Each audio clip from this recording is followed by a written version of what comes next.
মূল অভিযুক্ত ফয়সাল করিম মাসুদের ভারতে পালিয়ে যাবার গুঞ্জনে জরুরি সংবাদ সম্মেলন ডাকে ঢাকা মেট্রোপলিটন পুলিশ। তাদের দাবি, দেশেই আছে হামলাকারী। ঘটনার প্রকৃত রহস্য উদ্ঘাটন ও শনাক্তকৃত সন্দেহভাজনদের গ্রেপ্তারের ইতিমধ্যে বিভিন্ন স্থানে অভিযান পরিচালনা করা হয়েছে এবং অভিযান চলমান রয়েছে। আমাদের ইমিগ্রেশন ডাটাবেজ চেক করে এখন পর্যন্ত তাদের পালিয়ে যাওয়ার কোনো তথ্য পাওয়া যায়নি। বিদেশে যেমন পালাইছে কিনা এই তথ্যটা আমাদের কাছে নিশ্চিত না, তাহলে আমরা ধরে নিব যে দেশেই আছে। We are trying to nap. রোববার রাতে মোহাম্মদপুর থেকে হামলার সময় ব্যবহৃত মোটরসাইকেলের মালিক আব্দুল হান্নানকে আটক করে পুলিশ। খতিয়ে দেখা হচ্ছে হান্নানের সংশ্লিষ্টতাও। আপনাদের সহযোগিতা কামনা। Hasan Mahmud, NTV news, Dhaka.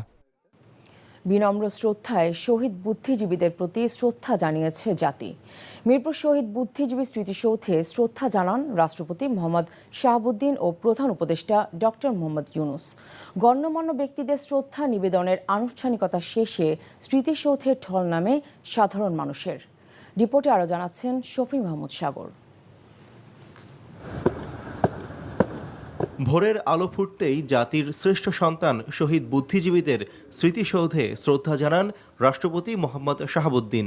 এ সময় পুষ্পস্তবক অর্পণ করে কিছুক্ষণ নীরবে দাঁড়িয়ে থাকেন তিনি। রাষ্ট্রপতির পরই অন্তর্বর্তীকালীন সরকারের প্রধান উপদেষ্টা অধ্যাপক ডক্টর মোহাম্মদ ইউনূস শহীদ বুদ্ধিজীবীদের প্রতি পুষ্পস্তবক অর্পণ করে শ্রদ্ধা নিবেদন করেন। সশস্ত্র বাহিনীর একটি চৌকস দল রাষ্ট্রীয় সালাম প্রদান করে। এ সময় বিউগলে বাজতে থাকে করুণ সুর।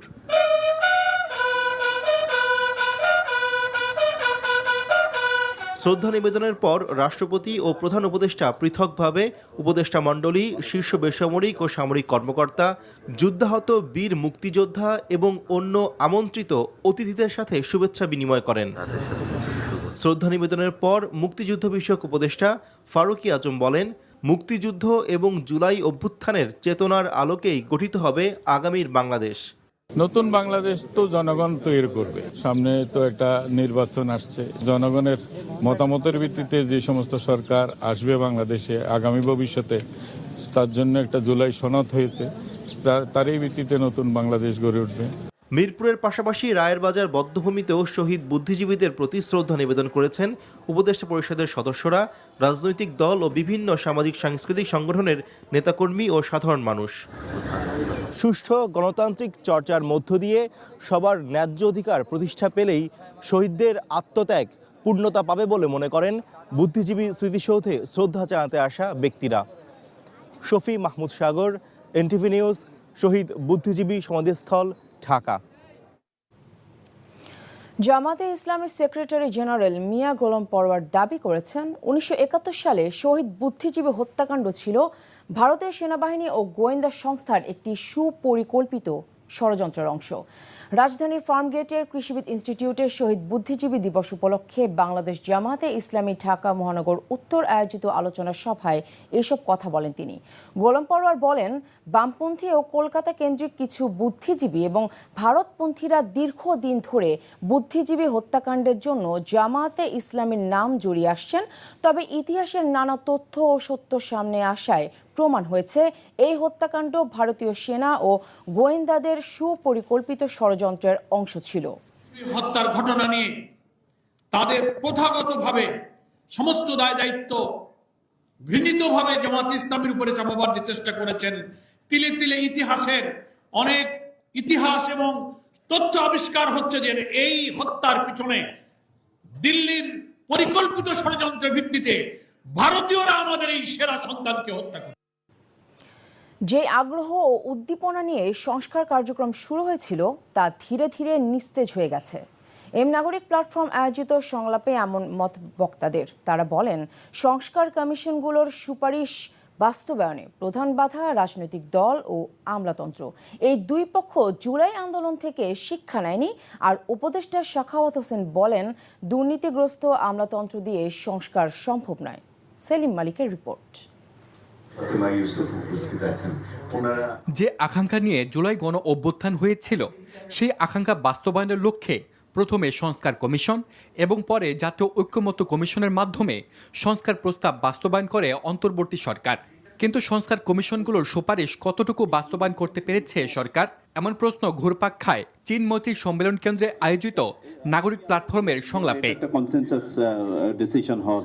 সংস্কার কমিশনের সুপারিশ বাস্তবায়ন না হওয়ায় হতাশার কথা জানান বিশিষ্টজনরা।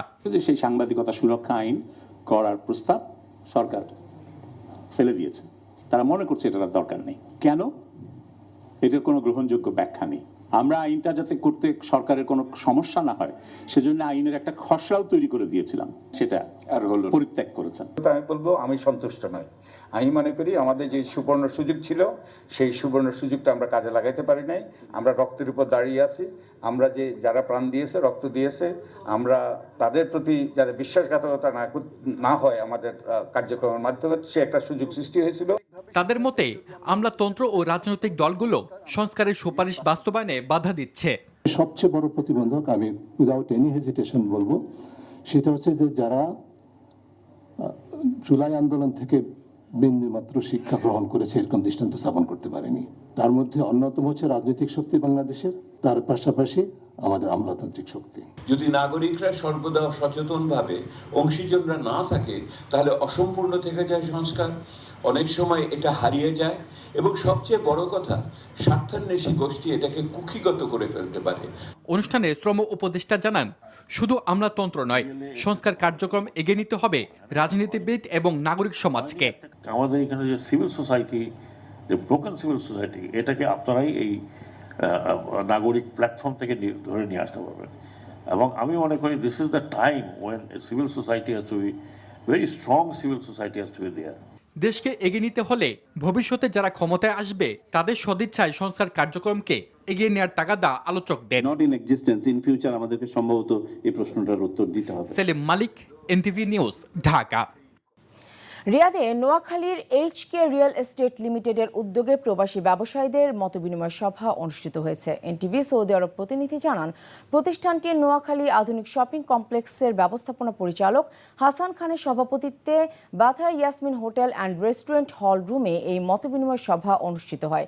সভায় ইনভেস্টর মাসুদ রানা ও ব্যবসায়ী ওমর ফারুক এর যৌথ উপস্থাপনায় অতিথি ছিলেন ব্যবসায়ী জাহাঙ্গীর আলম।